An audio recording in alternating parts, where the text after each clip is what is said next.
तो यूपी एक ऐसा स्टेट था जो पूरी कंट्री में किसी के कंट्रोल में नहीं आया। जब योगी जी ने इस स्टेट को सुधार दिया, मुजफ्फरनगर को सुधार दिया, मेरठ को सुधार दिया, तो जब वो सेंटर में होंगे तो क्या दशा होगी कंट्री की। आप दोबारा से एक बयान देके आते हैं कि भाई आजम खां को गृह मंत्री बनाएंगे, तो कहाँ आप दोबारा नमक लगा रहे हो ना हमारे जख्मों पर।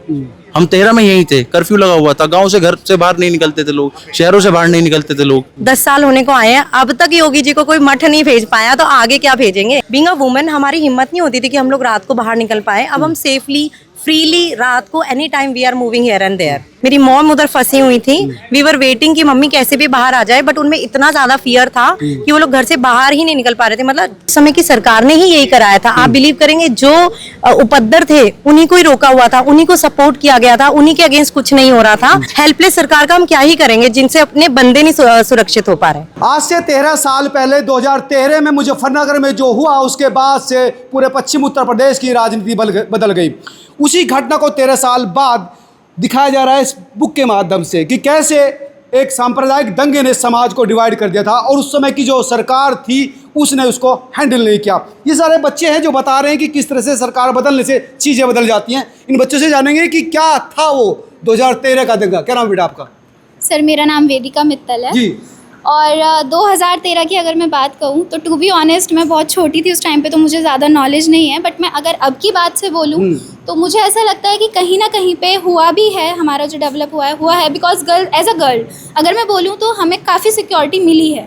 पहले टाइम पे गर्ल्स अपने घर से बाहर नहीं जा पाती थी, बट आज के टाइम पे वो बेफिक्र होकर अपना ड्रीम भी पूरा कर रही हैं और अपना मतलब घर से भी बाहर जा पा रही हैं, तो वो सिक्योर हैं। मैं ये नहीं बोल रही हूँ कि सब जगह ये है, बट कहीं ना कहीं पे बहुत ज़्यादा वो सिक्योर। 13 साल पहले वो सिक्योरिटी नहीं थी, वो सुरक्षा नहीं थी लड़कियों को, बहुत कम थी, आज के कंपैरिजन में कम थी।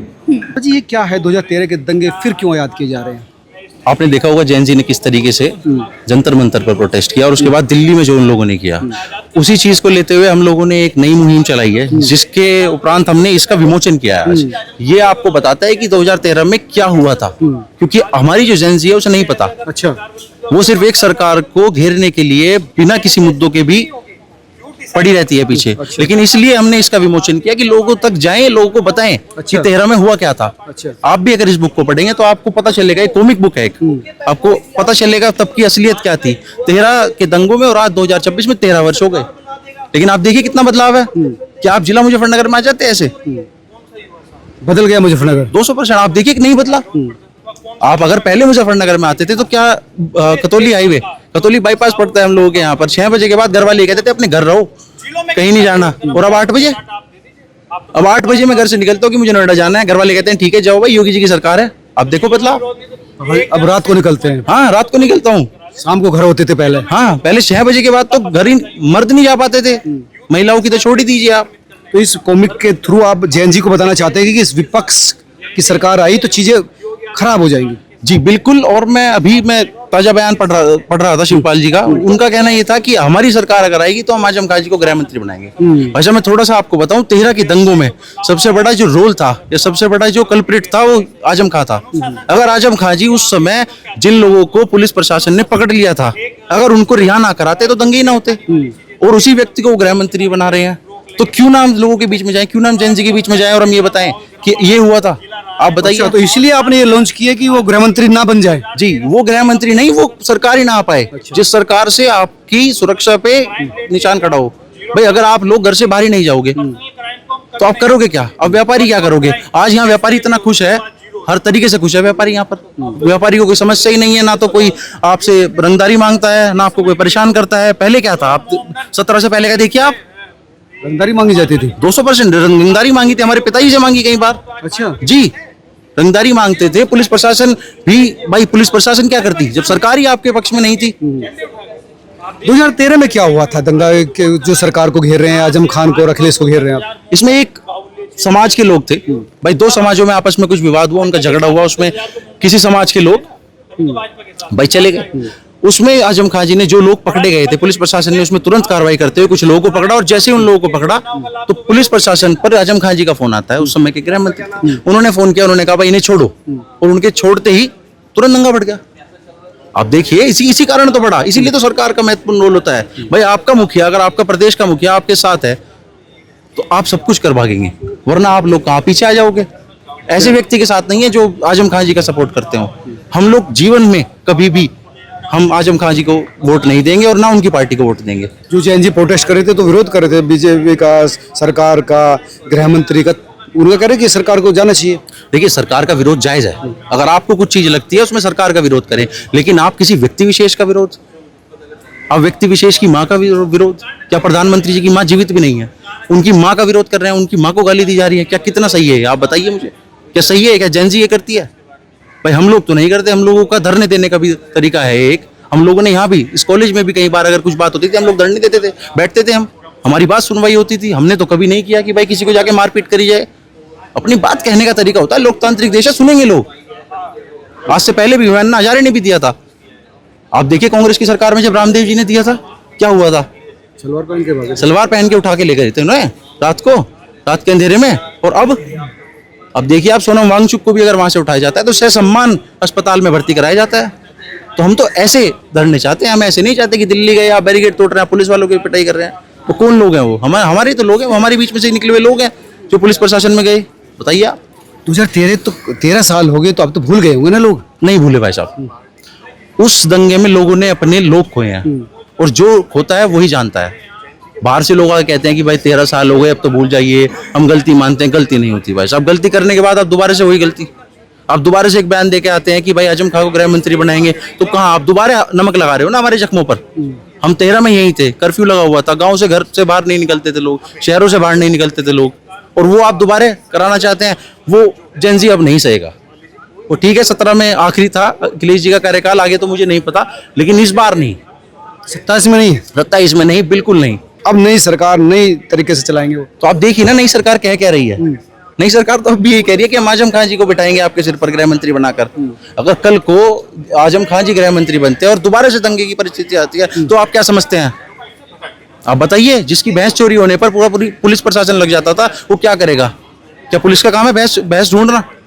आप बताइए। अभी यहाँ पर कांवड़ यात्रा चली, आप देखिए कितनी शांतिपूर्ण चली। आप देखिए एसएसपी डीएम दोनों रोड पर थे, हर तरीके से इतनी शांतिपूर्ण समाप्त हुई, कितना शानदार लगा। लेकिन यही अगर आप अखिलेश जी की सरकार में चलें तो मेरे सामने के वाक्य हैं, कई बार दंगे होते होते बचे कांवड़ यात्रा में। लोग सिर्फ ये कि मेरा जल खंडन ना हो जाए इसलिए ले जाता था, और आपस बांट भी तो दिया। आप ये देखिए, आप स्कूल में बच्चा जाता है तो आप पहले ये पूछता है कि आप मुस्लिम हो हिंदू हो, उसके बाद मित्रता करता है। 13 से पहले ऐसा नहीं था। अच्छा जी, अब काफी बदलाव है, जनरेशन में भी बदलाव है, बच्चों में भी बदलाव है, और ये बदलाव रहेगा जब तक अखिलेश जी अपनी चीजें नहीं सही करते, तब तक ये रहेगा। क्या नाम है आपका?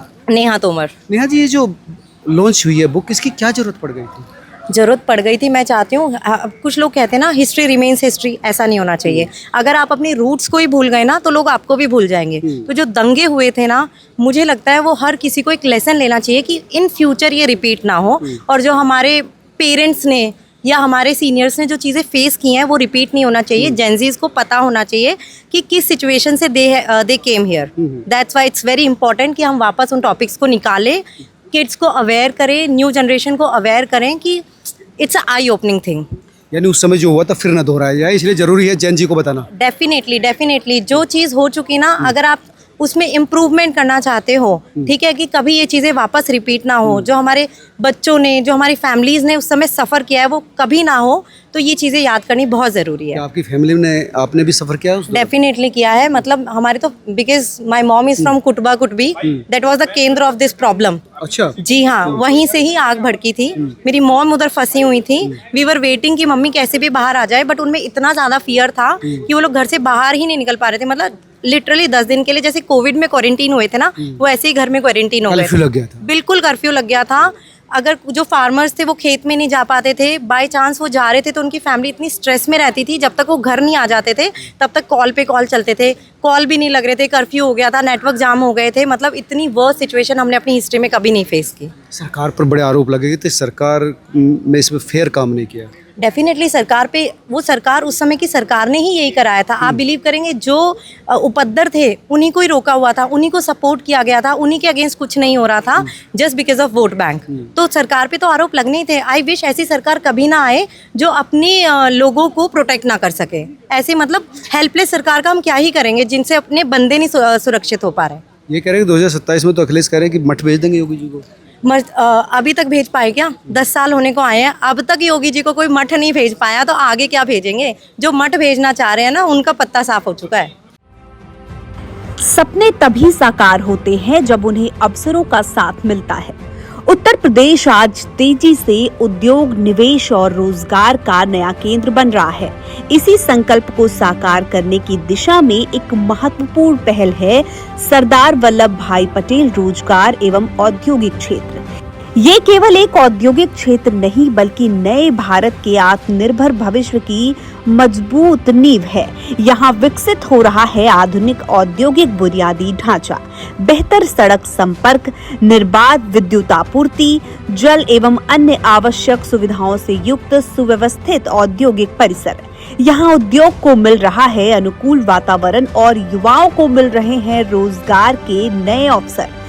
छोटे, मध्यम और बड़े उद्योगों के लिए तैयार हो रहा ये औद्योगिक क्षेत्र स्थानीय प्रतिभाओं को नई पहचान देने के साथ साथ क्षेत्रीय अर्थव्यवस्था को भी नई गति प्रदान कर रहा है।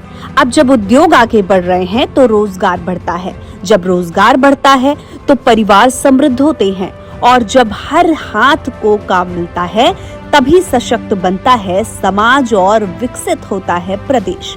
सरदार वल्लभ भाई पटेल के एकता, आत्मनिर्भरता और राष्ट्र निर्माण के विचारों को आगे बढ़ाते हुए ये औद्योगिक क्षेत्र विकास की नई कहानी लिख रहा है।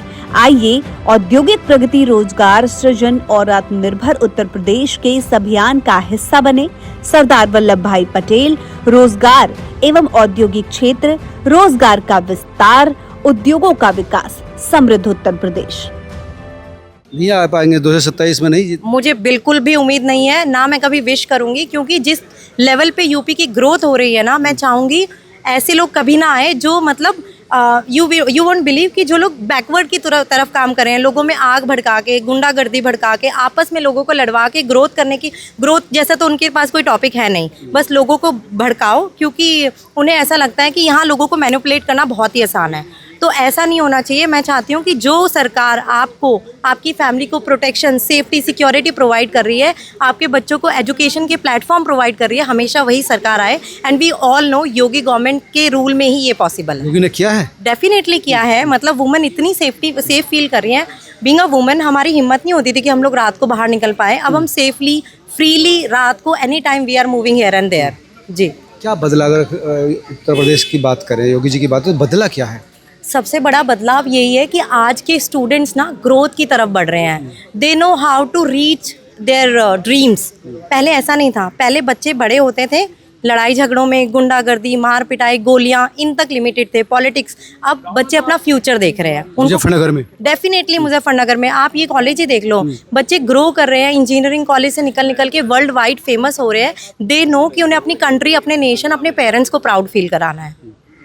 तो तीसरी बार बन पाएंगे मुख्यमंत्री योगी जी? मुझे बन नहीं पाएंगे, बन चुके हैं। मैं इतनी श्योर हूँ कि जो बन चुके हैं। मैं इतनी श्योर हूँ, जो गवर्नमेंट अपने बच्चों को, अपने जेनजीज को एक फ्यूचर, एक प्लेटफॉर्म प्रोवाइड कर रही है, वो हमेशा यहीं रहने वाली है। क्योंकि मेन इंपॉर्टेंट आपकी यूथ, आपकी जेनजीज है, और जेनजीज को हमने ग्रो होते हुए देखा है, हमने कैंपस प्लेसमेंट्स होते हुए देखे हैं। तो डेफिनेटली वापस यही गवर्नमेंट आएगी। शिवपाल जी तो कह रहे हैं कि सरकार हमारी आएगी और उसके गृह मंत्री होंगे आजम जी।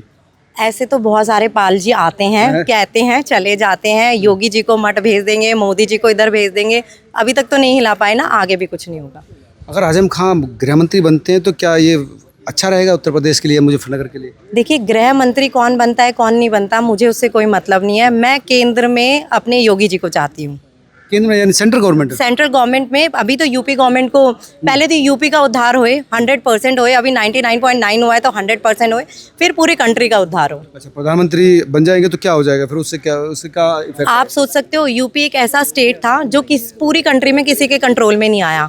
जब योगी जी ने इस स्टेट को सुधार दिया, मुजफ्फरनगर को सुधार दिया, मेरठ को सुधार दिया, तो जब वो सेंटर में होंगे तो क्या दशा होगी कंट्री की, कैसे ग्रो करेगी? सुधर गया मुजफ्फरनगर, मेरठ? मतलब हम तो लाइव देख रहे हैं ना। मतलब अगर मैं आपसे इतने खुलेआम ये सारी बातें कर पा रही हूँ तो this is one of the examples कि सुधर गया है। नहीं तो पहले लड़कियों की हिम्मत ही, I have seen girls going and किसी लड़के ने उनका दुपट्टा खींच दिया। लड़की कॉलेज में है, एग्जाम दे रही है, भाई पिताजी उनके बाहर बैठ के वेट करें कि बच्ची एग्जाम देके बाहर निकलेगी, उसको सेफली घर ले जाना है। पहले बेटा बेटी में भेदभाव क्यों थे? क्योंकि उनको पता था कि वो अपनी गर्ल चाइल्ड को फ्रीली छोड़ ही नहीं सकते हैं। वो छोड़ेंगे बाहर, कोई ना कोई गुंडागर्दी, हाथ लगाना, टच करना, बैड टच करना शुरू कर देगा। तो वो डिस्टेंस एजुकेशन देते थे। अब जब आप बच्चे को कॉलेज में जाने ही नहीं दोगे इस डर से कि उनकी सेफ्टी कॉम्प्रोमाइज़ हो रही है, तो वो कहाँ ग्रो करेंगी। बट अब ऐसा नहीं है, both male and female, they both are equal, they all are growing towards a better future.